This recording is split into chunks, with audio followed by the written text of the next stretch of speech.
Okay, good morning students. अभी recording की 5वीं कक्षा है हमारी, हिंदी की, सेकेंड पीयूसी की। हाँ, पिछले क्लास में हमने क्या देखा था बच्चों? याद है आप लोगों को? हाँ, देखिए, अभी हमने देखा कि सुजान महतो नु सुजान भगत कैसे बना। उसके घर में उसने उसके खेत में कंचन बरसा, पैसे ज़्यादा हो गया। उसने कैसे लोगों के सत्कार की और गया की यात्रा के साथ वह गया की यात्रा भी करके आया। वापस आने के बाद यज्ञ ब्रह्मभोज सभी हुआ बच्चों। और उसके बाद बच्चों लोगों ने उसके बारे में बातें भी की। कुछ लोगों ने उसके बारे में क्या व्यक्त किया, निंदा भी व्यक्त की। हाँ, और इसके बाद इन सब हमने देखा बच्चों। ये सब बाद में सुजान महतो जो है बाद में क्या बन जाता है बच्चों? सुजान भगत बन जाता है। सुजान भगत बनने के बाद उसका जीवन कैसा था? देखो बच्चों, हमने देखा कि एक भगत मीन्स भक्त का जीवन कैसा होता है। सामान्य व्यक्ति का अलग होता है, एक भक्त का अलग होता है। हमने देखा कि सुजान क्या है, पहले सुजान महतो था, अभी सुजान भगत बन गया है। सुजान भगत बनने के बाद उसे क्या करना है? रोज सुबह स्नान करना है। अगर पानी घर के पास नहीं है, मतलब गंगा में पानी, नदी नाला जो होता है उसके घर के पास नहीं, दूर है, हाँ, तो उसे क्या करना है? त्योहार के दिनों में नहा कर ही क्या करना है बच्चों? पानी पीना है। अगर पास है तो रोज़ाना उसे स्नान करना है। पास नहीं है तो क्या करना है? त्योहार के दिन उसे क्या करना है? स्नान करना है। बच्चों, मैंने लाइव क्लास में समझा दिया है, लेकिन बहुत कुछ है इसके बारे में। ऐसा क्यों है, एक भगत को ऐसा नियम क्यों है, ये सब मैंने लाइव क्लास में समझा दिया, लेकिन यहाँ मैं नहीं समझा सकती आपको क्योंकि लॉन्ग हो जाएगा। मैं सिर्फ क्या करूँगी, किताब में जो है उसके बारे में फोकस करूँगी। अगर मैं समझाऊंगी तो रिकॉर्डिंग लॉन्ग हो जाएगा तो आपको मैं भेज नहीं पाऊंगी। इसीलिए ये सब मैं एक लाइन में कह देती हूँ। जो ये नियम है ना बच्चों, ये हमारे संप्रदाय से जुड़े हुए हैं। हमारे जो भी संप्रदाय है, हमारे बुजुर्गों ने जो भी संप्रदाय बना है बच्चों, वो उन सभी का वैज्ञानिक कारण है। इतना मैं कह सकती हूँ आपको, विस्तार से नहीं कह सकती क्योंकि समय के अभाव के कारण। हाँ, वैज्ञानिक कार्य उसका ये वैज्ञानिक कारण है। आप समझो उसे, कभी आप फुर्सत में उसे ढूंढो, समझो क्यों है। कोई भी नियम है तो वो नियम क्यों है, उसका वैज्ञानिक कारण क्या है, तो आपको सब कुछ समझ में आएगा। अभी मैं आगे बढ़ती हूँ बच्चों। एक भगत को क्या है? नहाना है, नहा कर ही क्या करना है? पानी पीना है। और एक भगत को भजन करना आवश्यक है और पूजा अर्चना अनिवार्य है। रोजाना उसे क्या करना है? भगवान की पूजा अर्चना करना अनिवार्य है। खान पीन में भी उसे बहुत विचार करना है। और सबसे बड़ी बात यह है बच्चों कि उसे झूठ का त्याग करना है। एक भक्त झूठ नहीं बोल सकता। मालूम हुआ बच्चों, एक भक्त अगर झूठ बोलता है तो क्या हो जाता? समाज में बहुत कोई भक्त पर विश्वास नहीं करता। ठीक है बच्चों, एक भक्त को झूठ का त्याग करना है, वह झूठ नहीं बोल सकता। हाँ, साधारण मनुष्य को, यह तक हमने देखा था। अब हम आगे देखेंगे बच्चों। ठीक है, देखिए, साधारण मनुष्य को अगर झूठ का दंड 1 मिले तो भगत को 1 लाख से कम नहीं मिल सकता। यह ध्यान दीजिए बच्चों, एक साधारण मनुष्य है। इस साधारण मनुष्य को अगर साधारण मनुष्य मीन्स हम, हाँ, हम अगर झूठ बोलते हैं तो उसे दंड क्या है? 1 मिनट। दंड नहीं,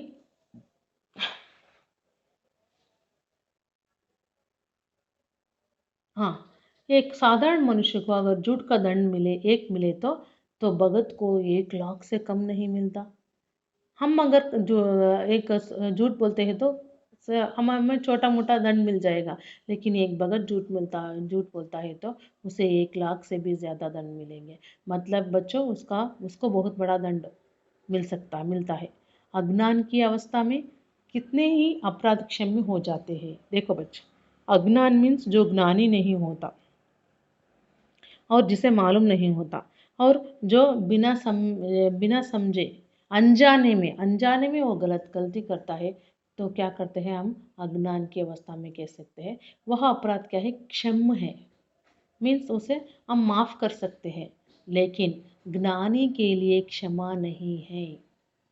बच्चों समझो, जो हम बस हमें मालूम है बच्चों वो करना गलत है, ठीक है बच्चों, फिर भी हम क्या करते हैं, उसके बारे में हमें पता है, फिर भी क्या करता है मनुष्य, गलती करता है, तो उसके लिए क्या है मनुष्य, बच्चों, क्षमा नहीं है, प्रायश्चित भी नहीं है, यदि है तो बहुत कठिन है।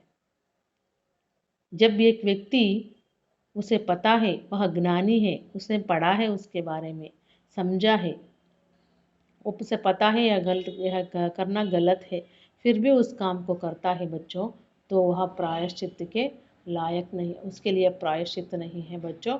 और उसके लिए प्रायश्चित यदि है तो वह प्रायश्चित बहुत कठिन होता है, ठीक है।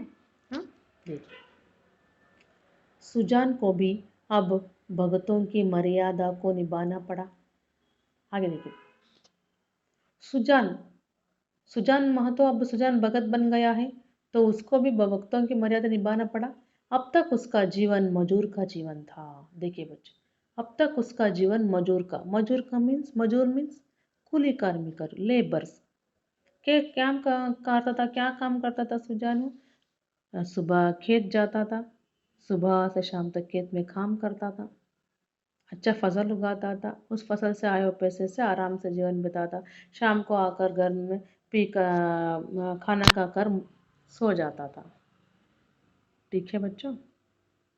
लेकिन अब उसे क्या करना है, एक भक्त का जीवन जीना था। इस तरह वह एक मजदूर का जीवन जीता था, लेकिन उसका कोई आदर्श, कोई मर्यादा उसके सामने न थी। लेबर्स को कोई आदर्श, कोई मर्यादा नहीं उनके लिए, काम करना, पेट भर खाना, सो जाना, ठीक है, कोई आदर्श, कोई मर्यादा उसके। लेकिन अब उसके जीवन में विचार का उदय हुआ। देखिए बच्चों, विचार, विचार करना, विचार मीन्स, विचार का मतलब क्या है, सही क्या है, गलत क्या है, इसके बारे में सोचना, ठीक है। अब उसके जीवन में विचार का उदय हुआ। जहाँ का मार्ग कांटों से भरा हुआ है, यह समझो बच्चों, जब एक व्यक्ति अज्ञानी होता है, उसे पता नहीं होता, अगर हम यह करेंगे तो गलत होगा, ये सब करेंगे, इस तरह होता है, तो उसके लिए कोई कठिन नहीं लगता, ठीक है बच्चों। लेकिन यहाँ एक व्यक्ति ज्ञानी होता है, विचारवान होता है, तो उसे एक काम करने के लिए 1000 बार सोचना पड़ता है। फॉर एग्जाम्पल, मतलब देखो बच्चों, एक घर में 3 बच्चे होते हैं, एक बाप क्या है, विचारवान होता है, तो उसे क्या है, तीनों बच्चों को उसे एक समान देखना है, एक के साथ न्याय, एक के साथ अन्याय वो नहीं कर सकता, इसे हम विचार कहते हैं बच्चों। अज्ञानी क्या करता है, एक के साथ एक तरह व्यवहार करता है, तो दूसरे के साथ दूसरा या और एक तरह व्यवहार करता है, दूसरी तरह व्यवहार करता है। लेकिन एक ज्ञानी, एक विचारवान व्यक्ति ऐसा नहीं कर सकता बच्चों। यही कह रहे हैं, अब उसके जीवन में विचारों का उदय हुआ, इसीलिए उसका जीवन, वह जीवन क्या है, उसका रास्ता अब घाटों से भरा हुआ है। बहुत संभल कर चलना है, सभी को आदर्श दिखाना है, सभी के लिए आदर्श बनना है, सभी को एक समान रूप से देखना है, किसी के साथ न्याय, किसी के साथ अन्याय नहीं कर सकता। इस तरह एक आदर्श विशेष व्यक्ति का जीवन बच्चों कांटों से भरा हुआ होता है, ठीक है। स्वार्थ सेवा हो, सेवा ही पहले उसके जीवन का लक्ष्य था, इसी कांटे से वह परिस्थितियों को तोलता था।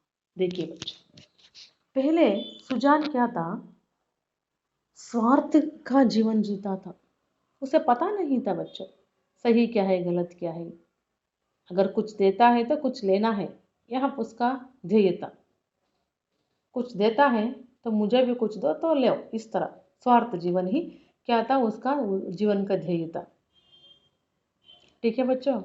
अब क्या है, कांटों, उसी कांटे से वहाँ परिस्थितियों को तोलता था। देखो मैं इसके लिए एक उदाहरण देती हूँ। उसी कांटे से मीन्स ಅಂದ್ರೆ ಅವನು ಏನು ಮಾಡ್ತಿದ್ದ ಅವಾಗ ಮೊದಲು ಸ್ವಾರ್ಥದಿಂದ ಜೀವನ ಮಾಡ್ತಾ ಇದ್ದ, ಬೇರೆಯವರನ್ನು ಹಾಗೆ ನೋಡ್ತಾ ಇದ್ದ ಅವನು. ನಾವು ಮನುಷ್ಯರು ಹೆಂಗೆ ಅಂದರೆ ನಾವು ಹೇಗಿರ್ತೀವೋ ಜಗತ್ತನ್ನು ಹಾಗೆ ನೋಡ್ತೀವಿ ನಾವು. ಅರ್ಥ ಆಯ್ತಾ? ಫಾರ್ ಎಕ್ಸಾಂಪಲ್ ನಮಗೊಬ್ಬ ವ್ಯಕ್ತಿ ಕೆಟ್ಟವನಾಗಿ ಕಂಡ್ರೆ ಅವನ ಸುತ್ತಮುತ್ತ ಇರೋ ಪರಿಸ್ಥಿತಿಗಳು ಜನಗಳು ಕೆಟ್ಟವರಾಗಿ ಕಾಣ್ತಾರೆ. ಅದೇ ಒಳ್ಳೆಯನಾಗಿದ್ದರೆ ಸುತ್ತಮುತ್ತ ಜನರು ಒಳ್ಳೆಯರಾಗಿ ಕಾಣ್ತಾರೆ. ಅಥವಾ ನಮಗೆ ಜೀವನ ಸುಖ ತುಂಬ ಒಳ್ಳೆಯದಪ್ಪ, ಜೀವನ ಚೆನ್ನಾಗಿದೆ ಅಂದ್ಕೊಂಡ್ರೆ ಜಗತ್ತು ಸುಂದರವಾಗಿ ಕಾಣುತ್ತೆ.